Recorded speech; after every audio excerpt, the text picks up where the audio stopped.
killing it. John McMullen's out there. Oh, and by the way, I can't. God, thank you so much. Nick Sirianni's going to be speaking today. Thank you, Angelo. Angelo, thank you. Yes, I can't wait for the presser. Holy cow. I want to thank this guy. I want to love this guy. Hey, I love it.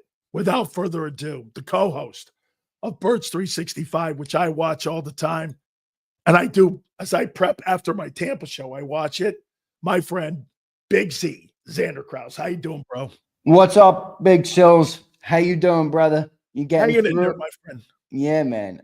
Something I hopefully this doesn't sound rude, but there's something poetic about like listening to you still shit talk us like in like Us? this monotone voice that I've never heard in 5 years of having you on, JAKIB. I don't know. There's something therapeutic about it. Am I wrong for that? I don't know. I'm just listening to you and I'm like, he's calm, he's subtle. I can't hear him in the other room, but he's still shit talking us. Hey, that's never going to change. The bombastic Sills has been injured, but you know what we do here? Unlike other people, we take no days off, man. We power through shit, and this is where we are right now. Well, let me start it out with you with this. Where does Sidney Brown fit in this team? If this guy doesn't have a big year, where does he fit? So he was starting today first, that safety, next to Reed. The other thing that was Baum was on the sideline today. You had Munden and Trotter out there. And then at corner, I do think Keely Ringo. I'd have to double check. I was looking at the updates right before I came on here from practice from the reporter. So I can give you guys the updates as they come in. But yeah, so Jalen was working. He looked good out there. Sidney Brown, though, I don't know, Sills. I think you're right. If he doesn't win the job this year, he's probably done in Philly. How many years are you going to go by losing the job and they continue to keep you in? So Devontae was at practice. They had a perfect attendance, by the way, today. So all 90 guys that were supposed to be there were there today, which is pretty good. I mean, I think it's pretty good that you get everybody there, obviously. I mean, not most teams probably do have most, but it is good, I would say, that everybody's there. Sidney did get the start. So, hey, maybe he's got a chance, Sills. Maybe he's got a chance to win the job. But if he doesn't win it this year, I think he's donezo. How about this? Maybe what they're telling him is this. Hey, man, it's your job to lose. If you lose this job, okay, it's going to be on you. I wonder if Tyler Steen was at that right guard position. That's what I'd like to know. I'd like to know if he started. See if I can update you on that. Because those three guys, Nakobe, obviously, I know that he's injured, so there's going to be probably Trotter in there. But this was the first team defense 7-on-7. You had Reed and Sidney. You had Quinion left corner, Cooper DeSheen at nickel, Keely Ringo at right corner, Trotter Jr. and Smile Munden at linebacker. Zach Baum was watching from the sidelines. So that was your first 7. Let me see if I can find an update for you at right guard. But remember, they're doing probably more 7-on-7. 7-on-7 today, yes. So you might not see much of that with that. Here's first team defense, 11-on-11. All the same as I just mentioned to you, Reed and Sidney, and then Makuba rotated in eventually. And then defensive line, it was Azeez Ojulari, Ajomo, Davis, and Hunt, because Carter was not practicing. He was there, but he wasn't practicing today. So that was your first team defense, 11-on-11. There you go. Where was Ty was second, Ty Robinson? He wasn't not listed where on the tweet I just read, so I will continue to keep you updated. But apparently Danny Gray looks pretty good. This wide receiver, maybe he makes it easier to trade Reed Blankenship. Not Reed. I just read Reed's name. Jahan Dotson. We'll see what happens. What do you make of Trotter? How do you feel about Trotter going into like training camp in July? Obviously, this is the last dress rehearsal. This is the last mandatory mini camp. Then you're going to have about 6 weeks to get ready. I think they're probably going to report July 21 because they're playing that Thursday night game. In your opinion, where is Trotter? I mean, what's the Kobe cut? Is he your starter against Dallas? I think Trotter is going to be your starter against Dallas because I don't think Nakobe's going to be ready at that point. And then Trotter, I think they feel pretty good about him. Now, we haven't seen much, obviously, from our perspective, but The one thing I do like about Trotter is that he's instinctive. So if you combine that with Vic Fangio, I do think that there's going to be a good chance, at the very least, Sills, he'll be competent. You know what I mean? Just like Oren Burks was. You know, look at what Oren Burks was with Vic Fangio versus what he was in San Francisco the year prior when he came in for the Super Bowl. So I do think Vic is going to give him the edge a little bit, and I think Trotter's good enough. So I think Trotter's going to be your week 1 starter. Where it's going to get interesting, Sills, is like zoom ahead with me to like week 10. And you're like, Campbell's healthy again. Dean's healthy again. And let's just say Trotter has a great start. You know what they say, man. You don't pull good players off the field. Now, I'm not saying they're not going to take them off if those guys get healthy, but that's where I think it really starts to get interesting with the linebacking crew. This used to be the line. You don't lose your job to injury. That stuff's gone. Yeah, it's gone. Because you lose your job to opportunity now. Wally Pipp, Sills. Hey, that's right. There's no question. If Jeremiah Trotter is playing well, I'm not yanking him for Dean.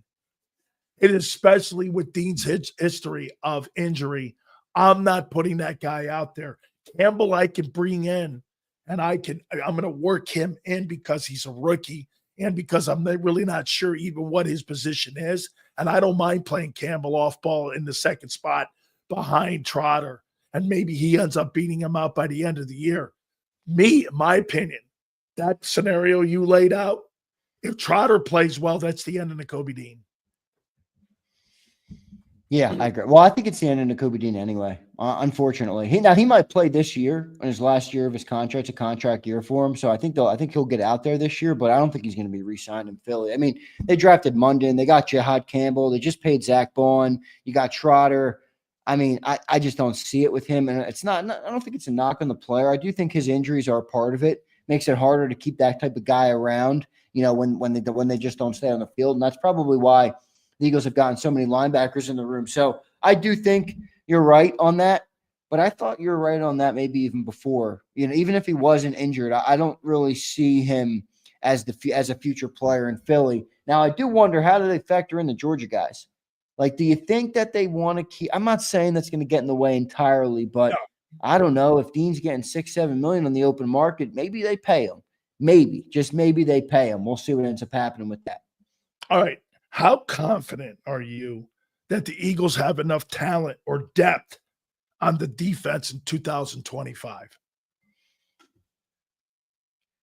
I'm not very confident on the defensive ends. I mean, I do think that the starters are going to be good, but I don't really know about Uche, Ojulari, Patrick Johnson, and the rest of the bunch. Like, I do believe that Nolan Smith and Jalix Hunt will significantly impress us all more than we're expecting a little bit. I'm not saying they're going to be first team all pros, but I think they're going to be good players. You're going to have a good edge attack with those guys. After that, I think just based on your question you asked about depth, I don't see much depth there.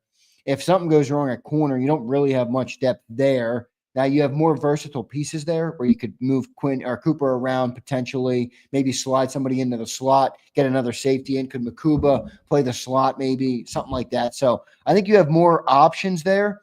But overall in depth, I mean, certainly not as good as the depth last year.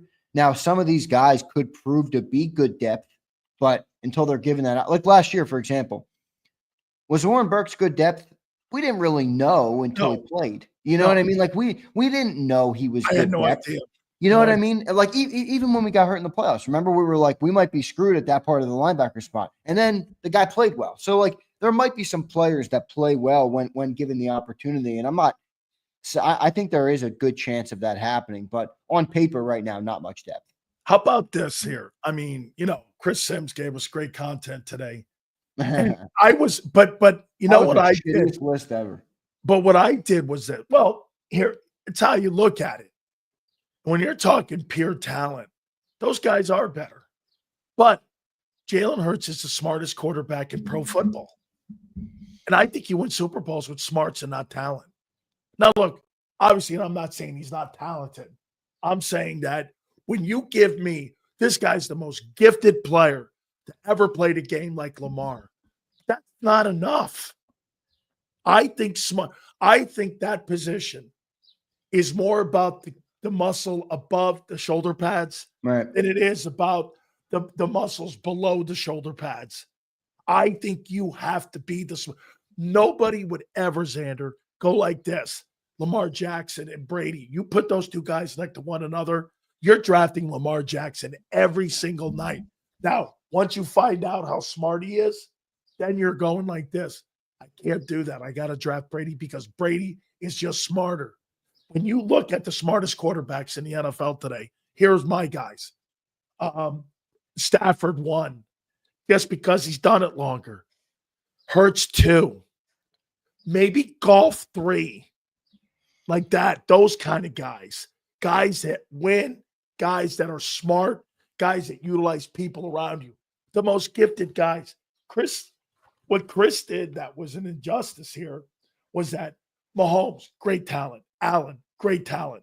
Burrow, great talent. Lamar, great talent. Daniels, great talent. Those 5 guys are the most gifted players in the sport. But again, I think it takes more than that. I think you have to be the smartest guy. Would we not agree? And I said this right after the Baltimore game. Jalen Hurts just saw the game better in that game. Yeah, I agree. Just looks smarter. I agree. I think there's a couple other quarterbacks maybe that fall into that bucket of real. I think obviously Patrick Mahomes. I mean, just the way Mayfield is a smart quarterback. Yeah, I do. I agree. I think Mayfield gets the most out of who he has around him, and I think he does a really good job. I think Mayfield's a sleeper guy. He is.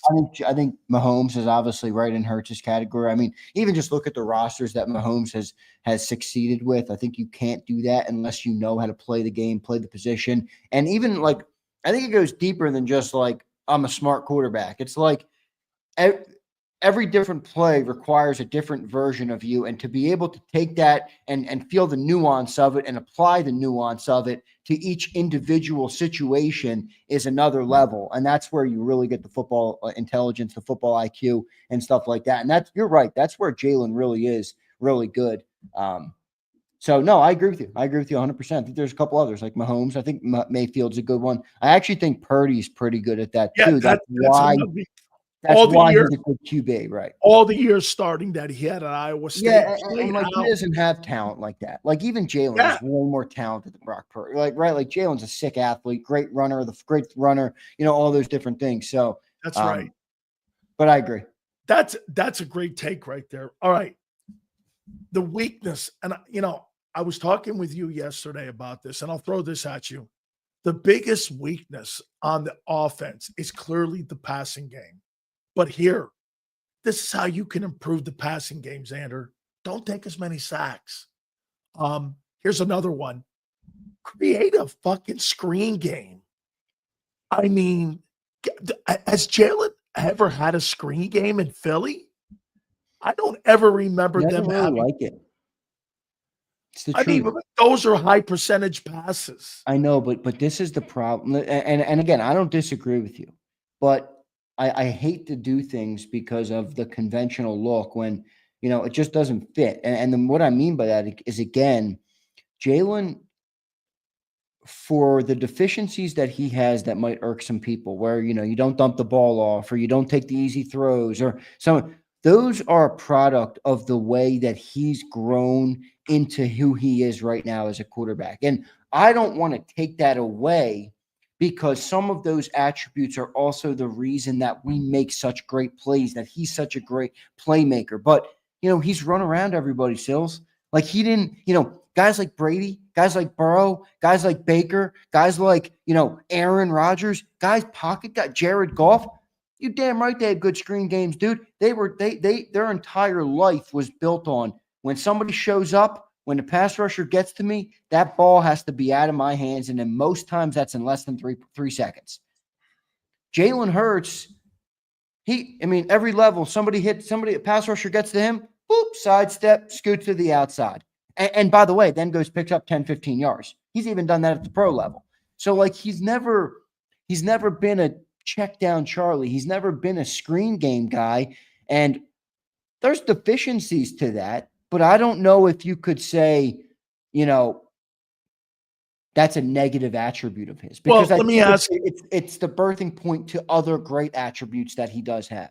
Okay, so in your opinion, the reason there's no screen game is because he doesn't have the skill set for that. So what they do is they come and they go after more of the RPO. And that's what they run more RPO than screens Oh because yeah, I those mean, are I high don't. percentage plays too, Yeah, RPO. I think it's more though just because of how But that's successful he okay. is That's at the other tailoring an thing. offense around them.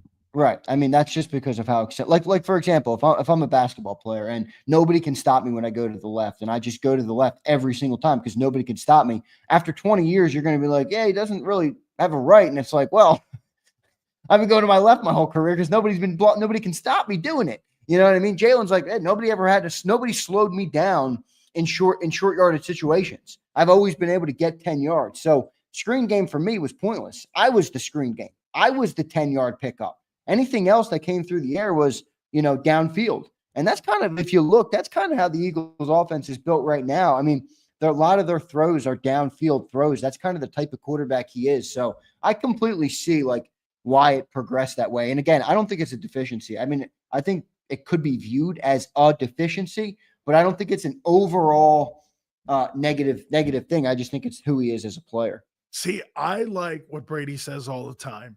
When you throw those screen plays and those intermediate passing games, it sets up the run game and they're high percentage plays. It's low risk turnover. That's what the Eagles are looking at. Is it that a way, Zander, to increase the passing game? Is to have low risk turnover plays in the passing game. It is. That It to is. me is a way to get it going. Yeah, and I think he's going to have to use that more because Jalen Hurts is 27 years old. How long does he want to be a player in the NFL? He's smart enough to know this. You're not going to be able to run around people in your 30s. You're just not, dude. Like that's just how Father Time waits for nobody, and you're going to be playing versus 20-year-old dudes, 22-year-old dudes who run 4.4s out of college. So I do think he's going to have to take more of that, in the future, and I think he's going to have to develop that a little bit more for sure. And maybe this is a year to do that, Sills. Maybe this is a year to, now that you manage everything at the line of scrimmage, it. It even feels better with Kevin Patullo right now because it feels like Hurts is more comfortable. I think maybe this is a year to evolve and add some of that to the offense, and I think he'll be able to do it. Remember, Carson, you know who else sucked at this? Carson freaking Wentz, dude. Guy couldn't throw a check down. Guy couldn't throw a screen pass. I mean, you could throw 40 yards down the field to be perfectly accurate, but he couldn't dump the ball off to Darren Sproles. Used to drive me crazy. So I get it, but I do think he has a chance to develop it. We'll see if he can do it. What, for me, I'd like to see him do, I'd like to see him, again, limit the sacks. I mean, helping him limit the sacks would help the passing game. Also, let me ask you this. The role of Barkley, how does that change? Or does it? I don't think it changes much. I don't think I think maybe the sample size, maybe the usage rate could change a little bit more dictated by what the teams are doing to stop him. But I don't think the way you use him changes at all. I think you're probably relying on him a lot. I don't think he's going to be a big passing game threat similar to like he wasn't last year. You're going to look for some of those home run runs from him, and I think he's going to be used the same way he was last year, which will ultimately obviously be a good thing for Philly, especially when you have that offensive line. I mean, let's be real. Teams are going to try and stop it, but you're not going to stop Lane Johnson, Jordan Mailata, Landon Dickerson every single time. So I think the same. Maybe the usage rate goes down 10, 15%, somewhere in there. Does that sound right? Maybe 20%? Boy, I don't want the ball out of his hands, though. I just don't. I want him to be able to be still the force that Yeah, he but is. what's long? Remember, Sil, and I hear you. You're right, and in the now that makes sense. But like you just said about Jalen Hurts, like what's the best thing for him to, what gives the Eagles the best chance at success for the next 5 years? Right? Is it Saquon Barkley running, or is it Jalen Hurts adding to his repertoire? You know what I mean? So you don't want to take the ball out of his hands. I hear you, but at some point you got to rip that Band-Aid off a little bit and say those 20% of plays, maybe that's where Jalen gets the experience and doing some of the other things. Not that he doesn't do it, but getting more usage of it, with the screen games and stuff like that, short passage, slant routes, different things like that. So I would look for it like that. I think it's an opportunity for them, for Jalen to get better. And the more he gets better, I mean, if he adds that to his repertoire, dude, he's going to be such a versatile quarterback. He's going to be so hard to defend because he can beat you in every single way, And I think that's really the end goal there. So I wouldn't worry too much about Saquon. Why is this such a tough putt and tough conversation for Philly fans? Jason Kelce, in my opinion, was playing on reputation the last 2 years. and completely has held back Jalen Hurts' growth as a quarterback. I mean, I think he grew in this place last year. He grew as a leader. He grew as a guy who, in my opinion, understood his role of making everybody around him better, learning how to set protections, learning how to. I think the organization. Do you think the organization has done a good job developing him? I mean, I'd have to say yes. With 5 different coordinators. Yeah, I think I'd have to say yes to that, but I don't know if is that organizational or is that the guy, is that the dude, is that the man in the arena that's working his, working his 5 ass different off. voices in his ear. But that's what I'm saying. You could say it's easy to say the organization hasn't developed him, but still, second round draft pick wasn't supposed to be a starter. And he's a Super Bowl MVP. You know what I mean? Like the development is there. It's just who gets the credit for it. You could argue Hurts gets more of the credit than the organization does because 5 different coordinators, Kelsey not calling the plays at the line of scrimmage, all those different things have added up to ultimately slowing him down. And it's the work that he's doing that's getting him up to speed. So, yeah, I think it's more on Hurts, but I don't think they've done a bad job. I mean, how could you say they've done a bad job when? No, I think he's winning in spite of the landmines and the speed bumps they put in front of him. I mean, when you're changing coordinators out, good and bad. Here, how about this one? Do you not agree that Jalen Hurts, there's a great chance that he'll have a new coordinator at the beginning of the 26th season again? You got 5 now. I think lesser. I think lesser. Because I think that's not their track record.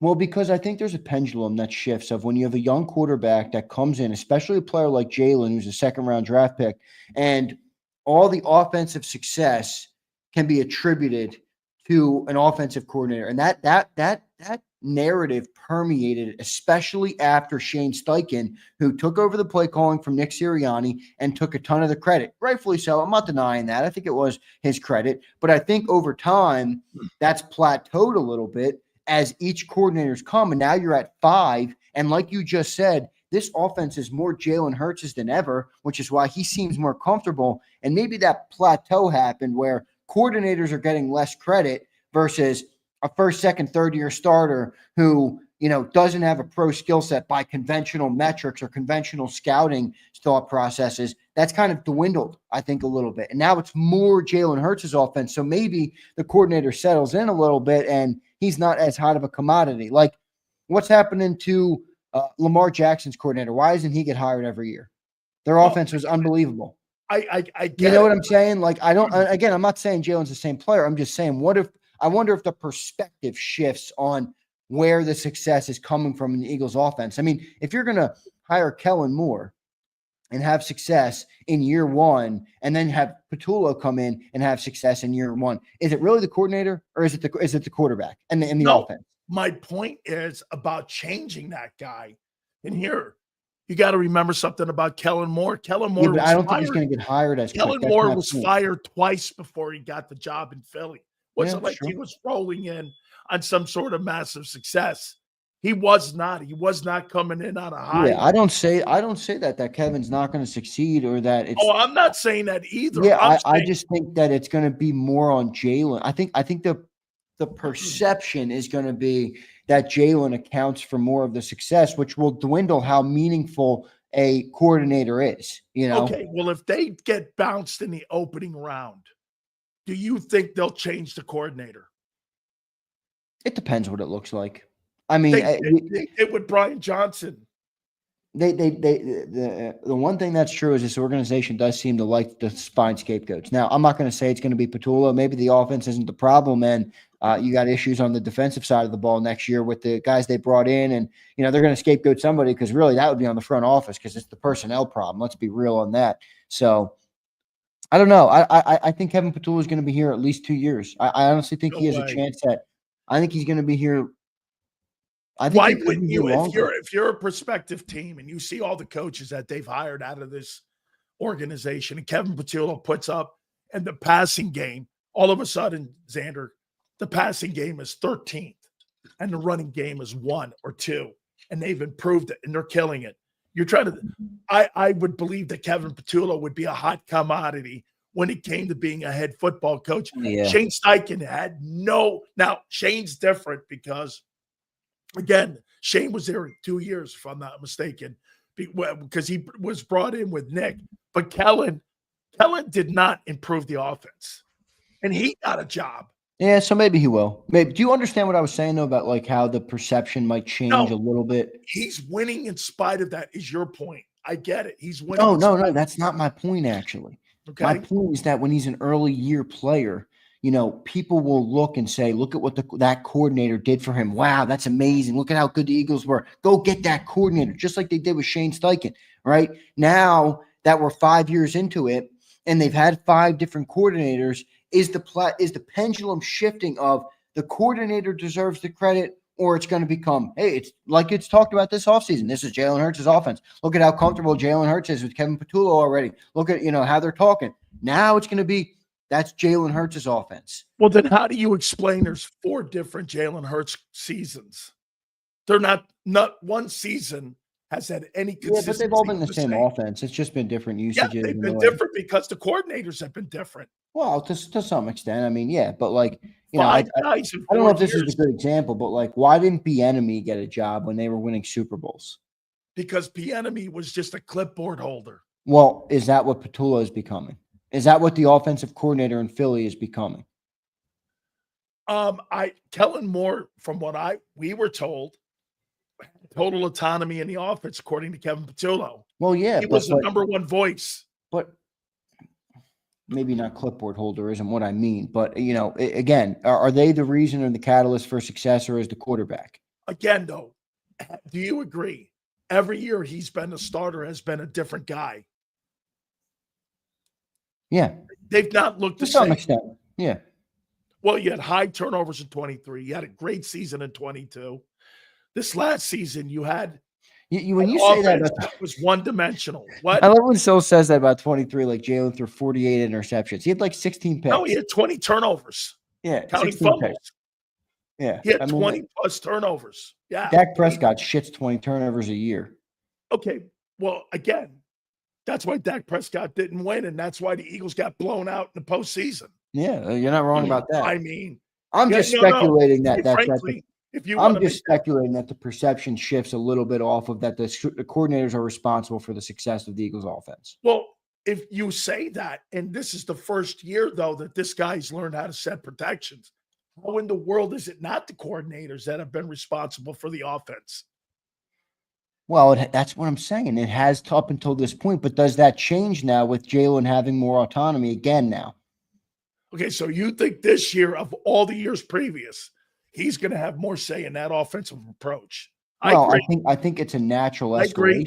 Yeah, and I agree. We'll say it. I think Kevin Patullo might get hired. Look, if they go and win the Super Bowl, yeah, he's probably going to get hired. I mean, I say this: if they fail, he'll be a scapegoat.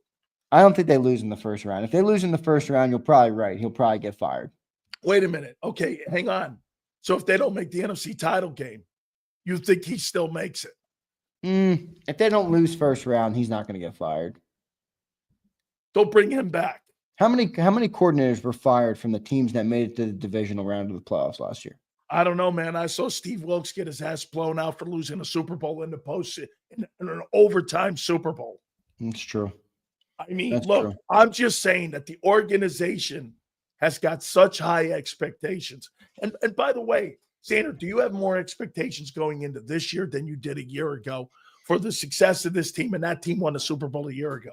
Well, I think you got to remember, because we came off the big collapse, so a lot of us didn't know what to expect this year. We were optimistic as fans. But I think, 2-2. Yeah, it could have been anything, right? I mean, you had 22 where you went to the Super Bowl, and then you had 23, this like epic collapse of epic proportions in franchise history, and you're like, what the actual hell is going on here? So I don't think you knew exactly where to gauge the expectations. I mean, if you remember Big Z, I predicted 13 wins last year. I told you we'd be the no-holes defense. I thought we had a chance to go to the Super Bowl. It all came to fruition for me. I feel the same thing coming into this season, and I don't think it's all fandom driven. I think I'd be honest and say we're not a Super Bowl contender. I truly believe we're one of the 5 teams that can win, and if the stars align as they did last year, I think the Eagles have a really good chance to win. But I think they're going to be really good.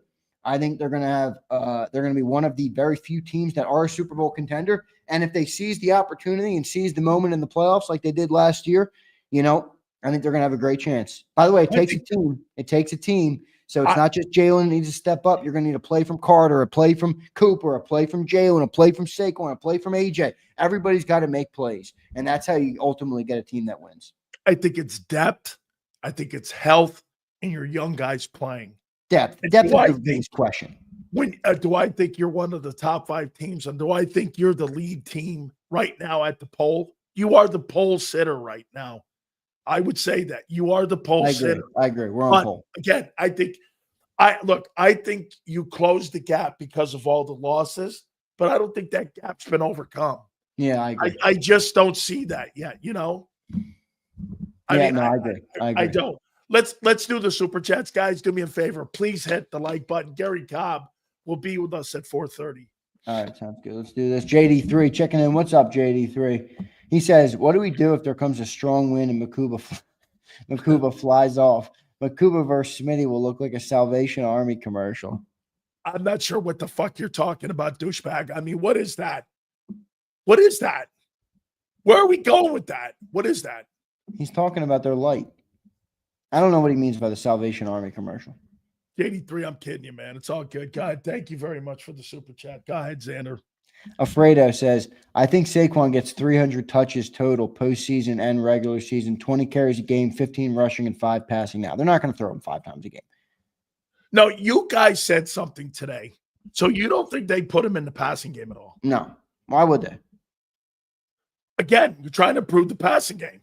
Okay, well, you just had a quarterback that literally set an NFL record and for 2,500 yards. You're gonna take that guy and then put him in a passing game? If he has 300 touches this year, that coach should be fired, whoever wants to do that.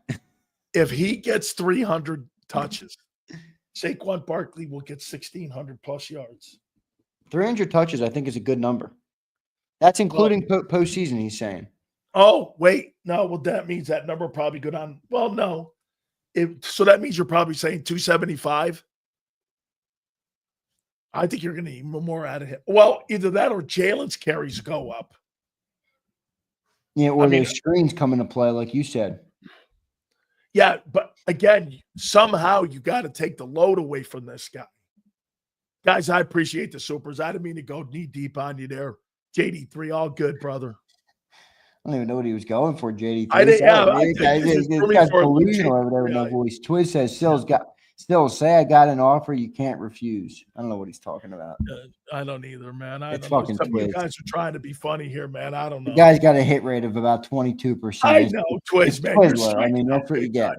Here's Prince. His hit rate's about 34%. Prince says, Sills lost his voice watching late night Josh Allen wedding recaps. Sills is going through it. Why, Josh? Prince. Josh Allen's the reigning MVP. He's the best quarterback in pro football right now. Oh, that's funny. Are you watching highlights of Josh Allen's wedding? No, I don't watch that shit, man. I don't know. Did he get married? I don't know. Did he get married at movie star that was broken and actor on screen? What did he? Oh man. I know he had a honey. Pour one out for our fallen brother. He's marrying a woman who's groping a dude on camera for the world to see. It good. Oof, good night. Not good. Kyle Kokorski says, who remembers Trent Green got injured to Rodney Harris in preseason? Then we got Kurt Warner. Yeah, and nobody wanted Kurt Warner. I've talked to Dick Vermeil about that. Get this, Zander. So this guy hits his head on the wall like this. Look, he gets a touchdown, and Trent Green goes like this. And it was in a preseason game. He gets taken out. All of a sudden, Kurt Warner gets put in. Every single coach, including Mike Martz. Nobody wanted this guy. Dick Vermeil does this. I'm going with him. He goes on to win the Super Bowl and the MVP and the Super Bowl MVP in the same year. And the guy wasn't drafted. And he was stacking shelves in a grocery store 2 years earlier. I mean, that's the story of all time. Kyle Kokorski, I think you might have gotten this one. Sills, what's your thoughts on Chubb joining the Texans? Look, it's a grand slam move if he's healthy, or it's going to be a dud. It's either one or the other. Does he have anything left? It's probably low risk sign for Nick Caserio. So I'm good with that. I don't really care. Do you like the I like Texans? that. John thinks they're like a legit contender. Oh, I do too. How would you not? They get the best. They may have the best defense in football.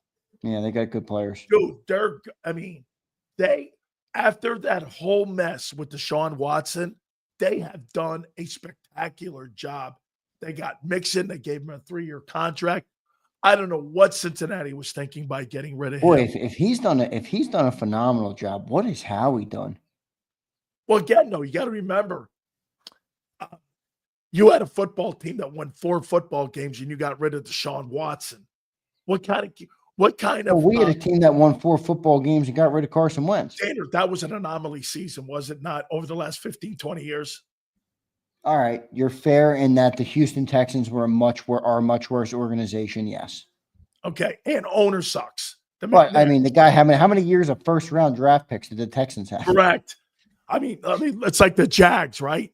I mean, the Jags on, every man. year. I'm just saying, like Howie. This is where I do think Howie deserves a lot of credit. To go from Carson and Doug and have another successful regime so quick, it's not that easy, man. It's not that easy. No. I mean, you're glazing the Texans. They got what do they want?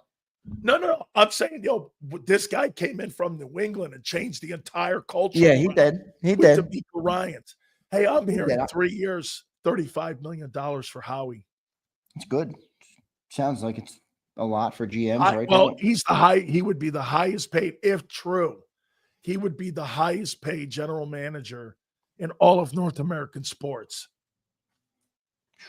Okay, Deserving. I mean, 10 million, 35 million over 3 years. I wonder why it's 3 years. I mean, I would have thought you would have given him a 5-year deal, but it's 3 years. Who's more valuable to the Eagles, Howie or Nick?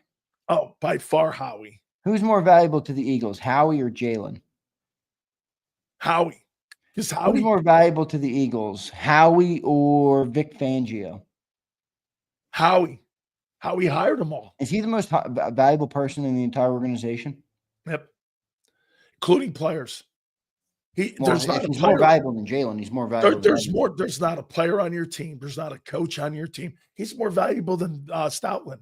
Yeah, well, when you say it like that, it's a shame he makes what he makes because Howie really deserves. I don't know why general managers don't. It's just the nature of the business. I mean, I'm not saying, I think he's very happy with what he does and what he earns. And how about this question, Zander? Do you think he's the most valuable player, the most valuable person in the NFL?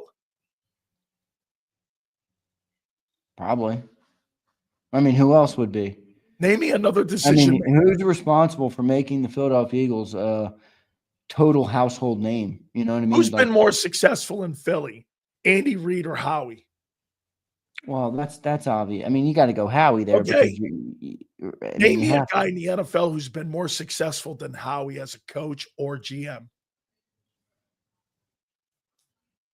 Yeah, I wasn't really including Laurie. Because Laurie signs the checks, so it's obvious that the team doesn't exist without the check signer. So, the team isn't there without Laurie. Obviously, Howie's not there without Laurie. So I think it goes without saying that Laurie is the most obviously important guy in the organization. Also because of the way he's allows the team to sign contracts. But sorry, what was your question? Name me a guy in sports. Or how about name me a guy? We'll do it NFL first. Name me a guy in the NFL. Coach, GM, that's more valuable than Howie. You probably could have said Belichick when he was in his heyday with the Patriots, but that's obviously gone now. You could probably say Andy in Kansas City. Okay. Because they have 3 rings, 5 Super Bowl appearances. He's got 2. Okay. Yeah, it's getting well. Yeah, 3 rings, 5 appearances for Andy in the last decade. I mean, that's crazy. Plus so success in Philly. I think Andy would be up there. James Dolan, James Dolan is a loser. That's a guy who fired Thibodeau after they went to the Eastern Conference. That was such a dumb move. Fuck you firing Thibodeau for. That's got one of my favorite coaches in the NBA. I mean, I can't remember when the Knicks were relevant last. I'll tell you something that he's becoming. You could start to make the conversation right now that Howie is going to Canton. Yeah, I think so. 2 Super Bowls now. I mean, you could probably say he's going to Canton. Well, wait a second. The minute they enact the dead cap rule, he's going to Canton.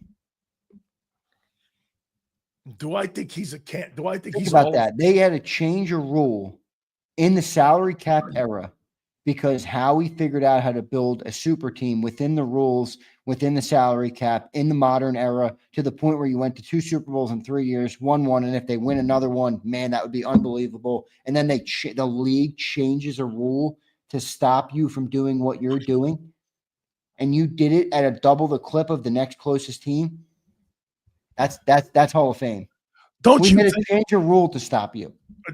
don't you? I know it's crazy. Don't you think that that's what makes Belichick the greatest coach of all time, because he won these Super Bowls in the salary cap era? Well, I do think that's. I mean, obviously, that's very hard to do. Now, I don't know. I don't know if I'm wrong on this, but my gut tells me Brady was more responsible. And I'm not saying Bill wasn't responsible. I'm not saying Bill doesn't deserve a lot of credit, but my gut tells me if Tom's not there or they never link up, Belichick is not the type of coach that we view him as now.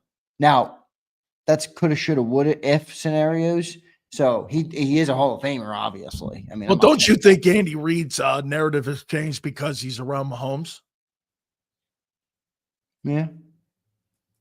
I mean, Andy still was decently successful pre-Mahomes. Well, Andy's no Hall of Famer in Philly. No, but that's because of, I mean, you know, when Quarterback. Andy left, Andy was viewed as the best coach in Eagles history, really up until recently. Yeah. You No, know? but what I'm saying is the narrative has changed because they've won because Yeah, of so Mahomes. that's true. You're right. I probably shouldn't use that again. I'm not using it against Belichick. I'm just asking if he's, you know. No. Look, the quarterback is always going to get more credit than the coach because the player's on the field executing. But like that's like asking this: who do you think was more important in the Jordan era, Phil Jackson or Michael? Michael. Okay, well, what did Michael do before Phil showed up? Yeah, it's true. He didn't win a title without him. I mean, Michael played how many years in I think 14 years in Chicago. No. He played 15 years total. Okay. I thought he was 14 years. How many years was he in Chicago? I know the first 8 he didn't win a title. I could have sworn he was 14. Now I thought he was 11 years in Chicago. I know he played 14 years or 15 years, right? He was 2 years out because of baseball, I thought, or a year and a half out. He played 1, 2, 3, 4, 5, 6, 7, 8, 9, 10, 11, 12, 13 years in Chicago. Okay, 13 years in Chicago. And he didn't win shit before Phil showed up. I mean, and everyone, and obviously when he came back, he was past his time. So, but I mean, who was more important in that dynamic, Phil Jackson or MJ? Took him 5 years to win a title. Every player 5 years to win a title. Right? I mean, so coaches are funny, dude. Players get most of the credit. I'll say it. I got to tell you, I've changed my opinion on Howie. I really have. He's really done. Well, he's earned. I mean, he's earned it. I mean, and Yeah. I think it's a right. You've rightfully changed your opinion on him. I think he's earned. I think really do Howie. I do think Howie is, you know, he's really damn good. He's not just a product of Eagles fans saying we have the best GM. We say that because he actually is. I mean, he's the best GM in football, no doubt about it. And I think that shows you what, you know, Big Sills is. You know, I do respect that about you. You do give people credit if they prove you wrong. You've never had an issue doing that. No, absolutely. And I'll say this about him.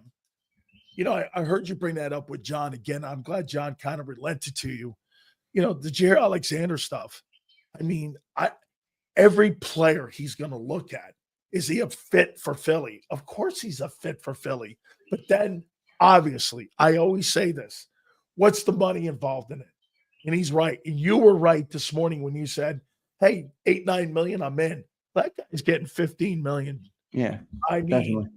But Zander, 15 million. And if you think you're one player away and I could keep Cooper in the slot or put him at safety, and you put Alexander out there in zone, I don't know that. Look, I was thinking about Alexander, and I know it's enticing. He's a really good player. Why not do that? This dude's played 7 games in 2 years, dude. This dude has less games started than Isaiah Rodgers, who missed an entire year for suspension. Barkley had an injury history too. Dude, that's a bad injury history. Barkley didn't play 7 games in 2 seasons. No, not at all. That's like you're not on the field that much. You're rusty. Like that's different. Yeah. I don't know. I'm kind of out on it. I'm going to ask JAKIB that question. Yeah, we'll see what JAKIB says. All right, Hey, Sills, dude, appreciate it, great bro. stuff. Thank you so much, dude. I Thank you, appreciate dude. you, brother. All right. Don't forget to catch my boy on Birds 365. Now, before I bring JAKIB in, I'm going to ask him this. I'm going to set this up. Darius Slay, and I'll say this to you. Slay was a man cover corner in Detroit. And one of the reasons that Matt Patricia, and Gary's close to that